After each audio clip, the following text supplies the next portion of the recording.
Assalamualaikum warahmatullahi wabarakatuh. Jumpa lagi di pertemuan 5 sesi 2 tentang kelipatan persekutuan terkecil atau KPK dan faktor persekutuan terbesar atau FPB. Oke, pengantar, mari kita simak permasalahan berikut. Zainul, Epan, dan Thohir mempunyai langganan bakso yang sama. Zainul membeli bakso setiap 2 hari sekali, Epan 3 hari sekali, sedangkan Thohir setiap 5 hari sekali.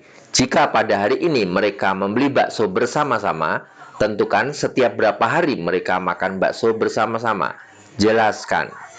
Kalau kalian memahami konsep kelipatan persekutuan, maka kita bisa menemukan solusi untuk permasalahan Zainul, Epan, dan Thohir yang disajikan di awal tadi.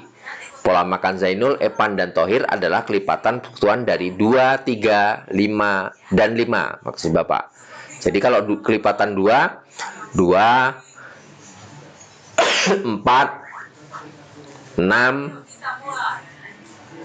8, dan seterusnya. Kalau 3, 6, 9, dan seterusnya. Kalau 5, 10, 15, dan seterusnya. Jadi kalau kita lihat yang sama adalah nanti 30, 60, 90, dan seterusnya. Jadi Zainul, Epan, dan Thohir akan makan bersama-sama lagi setelah 30 hari, 60 hari, dan 90 hari, dan seterusnya.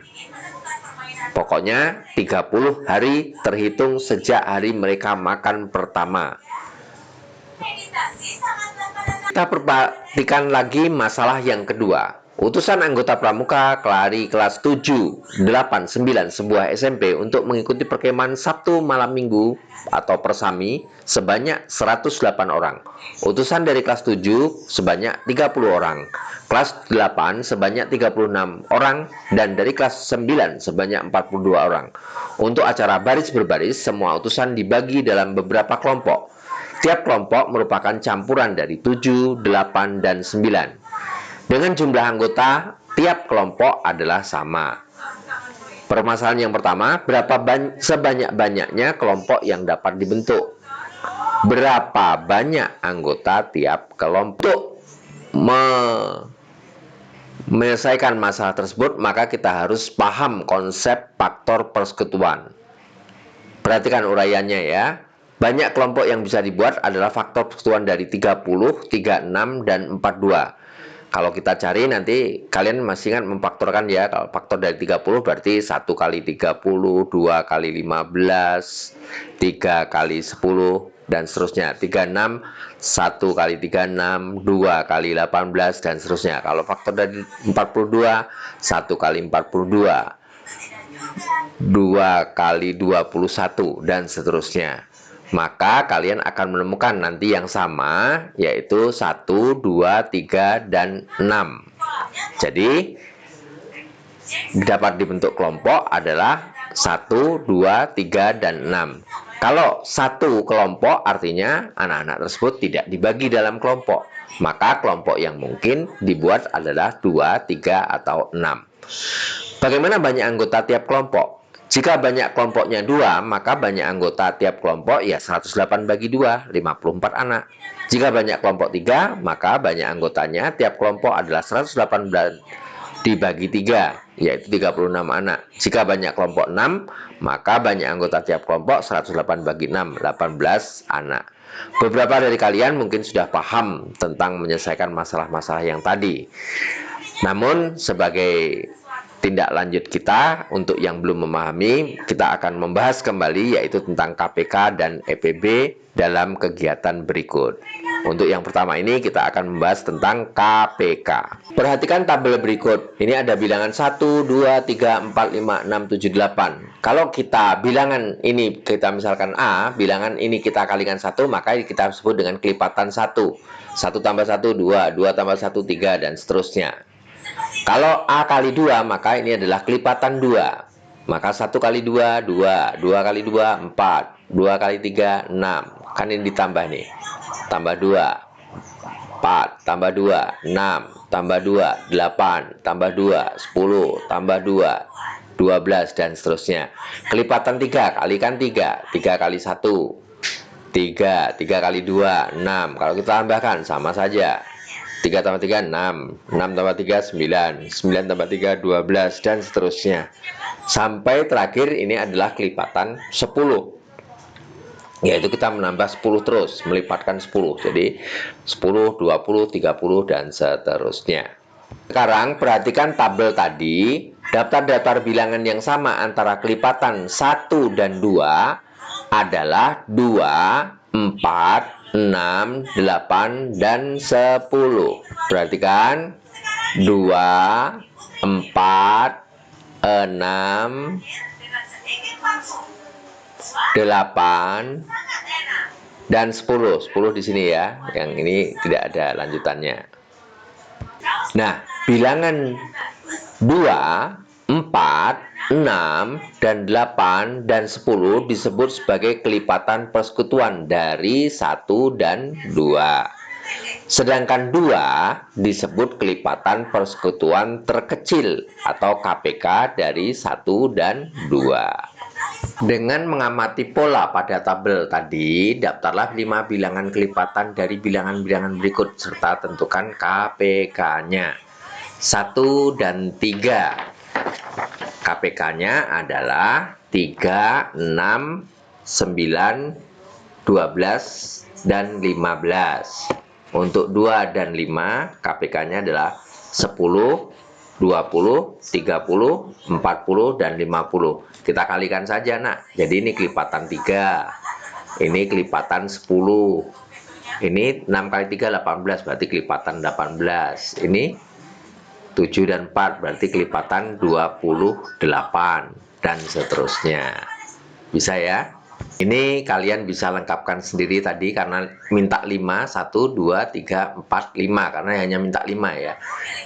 Ini bisa kalian lanjutkan. Kalau yang E ini Bapak bisa bantu, jadi 3 kali 4 kali 7. Jadi yang pertama adalah 84. 84 tambah 84 berarti 168. 168 tambah 84, 252 ya. 252 tambah 84, 336, dan seterusnya.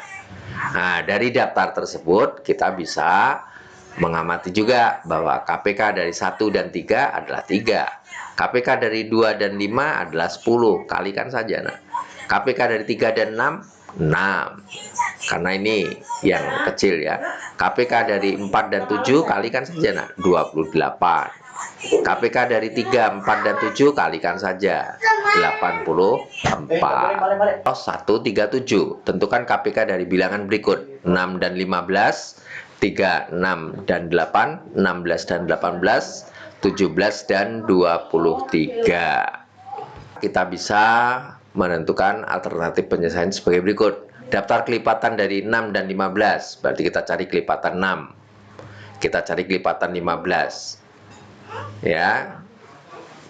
Nah, yang sama adalah 30. Jadi KPK-nya adalah 30. Atau bisa kalian lihat 6 ini nanti 30, 15 juga 30, berarti KPK yang paling kecil adalah 30.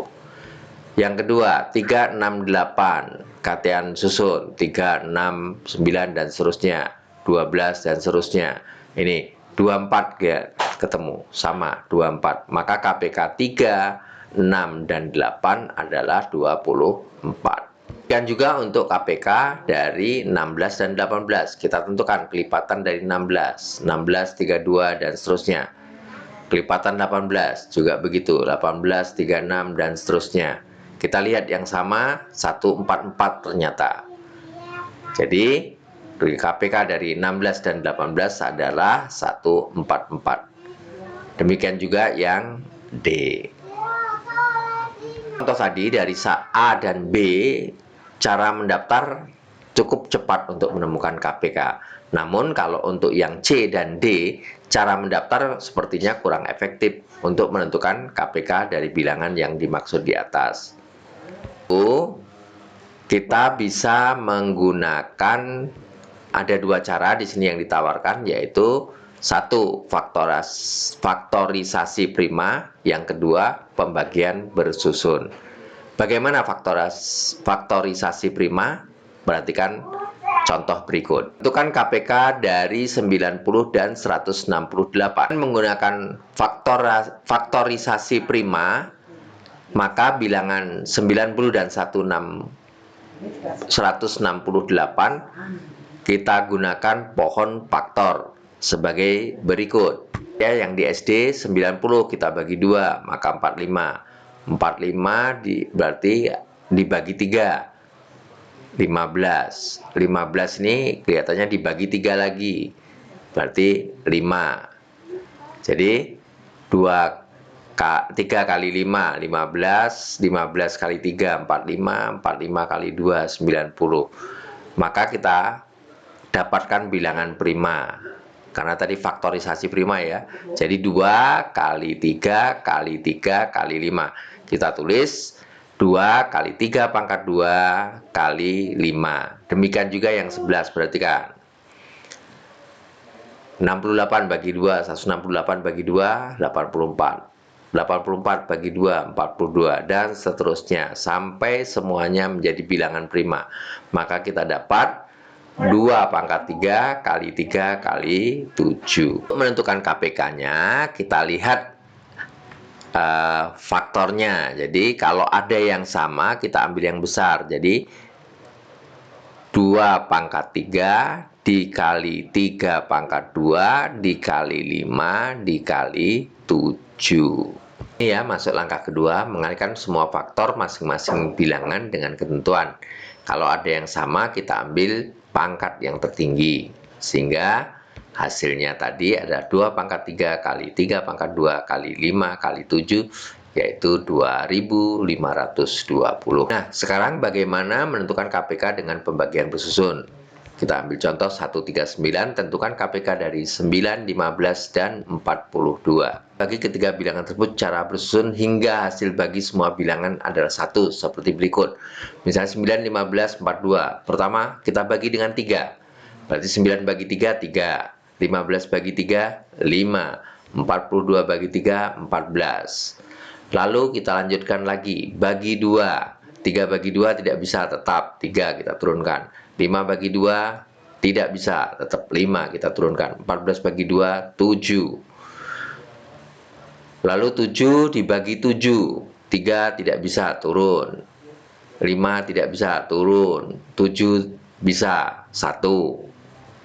Kita bagi lagi dengan 5 ini. 3 bagi 5 tidak bisa, turun 3. 5 bagi 5, turun 1. 1 bagi 5 tidak bisa, turun 1. Lalu kita bagi 3. 3 bagi 3, 1. 1 tidak bisa bagi 3, 1. Setelah angkanya semua yang di akhir 1, maka selesai pecahan bersusunnya.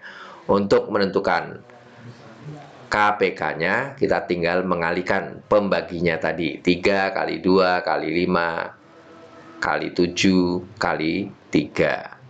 Nah, untuk tanda merah tadi, Bapak ingatkan berarti bilangan tersebut tidak habis dibagi oleh pembaginya. Makanya dia tetap turun kepada angka yang terakhir tadi. Kalikan semua KPK dari 9, 15, dan 42.